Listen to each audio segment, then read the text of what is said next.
दोस्तों, आज का वीडियो शुरू करने से पहले मैं आपसे एक छोटा सा सवाल पूछना चाहता हूं। आप में से ऐसे कितने लोग हैं जो अपने प्रेजेंट सिचुएशन से संतुष्ट हैं? हम में से अधिकांश का यही जवाब होगा कि हम अपने प्रेजेंट सिचुएशन से संतुष्ट नहीं हैं। पर यह भी 100% सच है कि हम अपने इस प्रेजेंट सिचुएशन से बाहर निकलने के लिए कोई एफर्ट नहीं लगाते, कोई प्रयास नहीं करते कि हम अपने प्रेजेंट सिचुएशन से बाहर आए। ऐसा क्या कारण है कि हम संतुष्ट नहीं हैं, फिर भी उससे बाहर आने का हम कोई प्रयास नहीं करते? इसका कारण एक ही है दोस्तों, हमारा कंफर्ट जोन। हम अपने आप को इस सिचुएशन में इस तरह से ढाल लिए हैं कि यह हमारा कंफर्ट जोन बन चुका है और हम इसी सिचुएशन में अपने आप को कंफर्टेबल फील करते हैं। और दोस्तों, कोई भी अपने कंफर्ट जोन से बाहर निकलने का प्रयास नहीं करता। जहां उसे कंफर्टेबल फील होता है, वो कभी भी अनकंफर्टेबल फील नहीं करना चाहता। और यही कारण है कि हम वर्तमान में ही फंसे हुए हैं, सुखी हैं और यह अपने आप को एडजस्ट कर रहे हैं। दोस्तों, एक छोटी सी स्टोरी इसके संबंध में मैं आपको सुनाने जा रहा हूं। एक महावत जिसने हाथी के बच्चे को जंगल से लाया और उसे एक मोटी जंजीर से, लोहे के मोटी जंजीर से एक बड़े से पेड़ के सहारे बांध दिया। शुरुआत में वो हाथी का बच्चा अपने माँ के पास जाने के लिए उस जंजीर से अपने आप को छुड़ाने के लिए प्रयास करता है। वो जंजीर काफी मोटी रहती है, मजबूत होती है, पेड़ से बंधी होने के कारण वो उससे निकल नहीं पाता। प्रयास बहुत करता है पर बाहर नहीं आ पाता। दिन बीतते गए, महीने बीतते गए और इस तरह से वो महावत देखता है कि अब वो हाथी का बच्चा उसी पेड़ के किनारे घूमते रहता है। वहां एक कुआं है, उसी कुएं से वो पानी पी लेता है। महावत उसे भोजन वहीं पर दे देता है और इस तरह से वो हाथी का बच्चा धीरे धीरे अपने उस प्रेजेंट सिचुएशन में संतुष्ट रहने लगता है।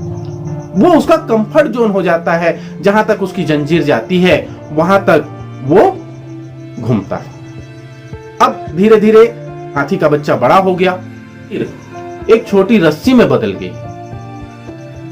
वो जंजीर के सहारे उसे नहीं बांधता, एक पतली रस्सी से उसे बांध देता है।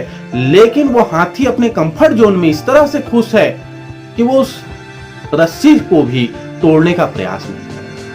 अगर वो चाहे तो इतना विशालकाय हो चुका है कि वो रस्सी क्या पूरे पेड़ को उखाड़ दे, लेकिन वो अपने कंफर्ट जोन में इस तरह से खुश है कि वो उससे बाहर निकलना नहीं चाहता, उसे ही अपनी पूरी दुनिया बना।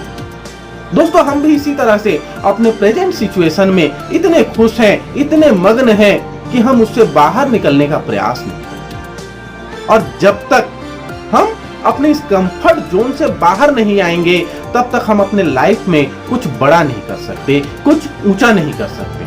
अगर हमें आगे बढ़ना है लाइफ में और ऊंचाइयों पर जाना है, तो हमें अपने कंफर्ट जोन से बाहर आना पड़ेगा। पक्षी का बच्चा अपने कंफर्ट जोन अर्थात उसके मां के घोंसले में सबसे अधिक खुश रहता है। पर कल्पना कीजिए कि अगर उसकी मां उसे धक्का देकर उस कंफर्ट जोन से बाहर नहीं फेंकेगी तो वो उड़ना नहीं सीख पाएगा, लाइफ में कभी वो उड़ान नहीं भर पाएगा। हमें भी अगर अपने सपनों को पाना है, अपनी मंजिल को पाना है, अपने सपनों को उड़ान देना है, तो अपने कंफर्ट जोन से बाहर आकर अनकंफर्टेबल जोन में जाना होगा। अपने लाइफ को अनकंफर्टेबल जोन में ले जाना होगा। हमें जब तक हम अनकंफर्टेबल फील नहीं करेंगे, तब तक हम आगे नहीं बढ़ सकते, ऊंचाइयों में नहीं जा सकते। हम जिस प्रेजेंट सिचुएशन में हैं, वहां से जब हम बाहर आते हैं तो बाहर आने पर हम अनकंफर्टेबल फील करते हैं। अगर हम सालों से किसी एक जॉब में हैं जहां बॉस से हमारा अनबन चल रहा है, बॉस हमें बिल्कुल पसंद नहीं करता, लेकिन फिर भी हम उस जॉब से बाहर नहीं आना चाहते। क्यों? क्योंकि वहां की एक रेगुलर इनकम है, हर महीने हमको टाइम पर सैलरी मिल जाती है और हम उसे ही अपना कंफर्ट जोन मानकर खुश हैं।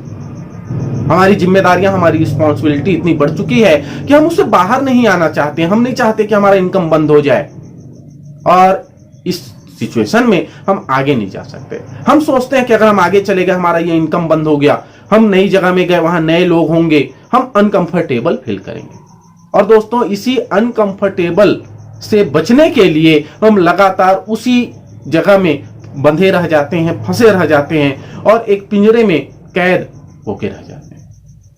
कभी भी अगर हमें लाइफ में आगे बढ़ना है, ऊंचाइयों में पहुंचना है, तो हमें अपने कंफर्ट जोन से बाहर आना होगा, अनकंफर्टेबल फील करना होगा। जब तक हम अनकंफर्टेबल फील नहीं करेंगे तब तक हम लाइफ में कुछ बड़ा नहीं कर सकते, आगे नहीं बढ़ सकते। दोस्तों याद रखिएगा, लाइफ में अगर कुछ करना है तो हमें अपने कंफर्ट जोन से बाहर जाना होगा, आगे बढ़ना होगा, अनकंफर्टेबल फील करना होगा। अगर आप चाहते हैं कि दुनिया आपको आपके मरने के बाद भी याद करे, तो या तो कुछ ऐसा लिख डालिए जो आपके मरने के बाद भी लोग पढ़ें, या कुछ ऐसा कर डालिए कि आपके बारे में आपके जाने के बाद भी लोग लिखें। धन्यवाद दोस्तों। जय हिंद, जय भारत।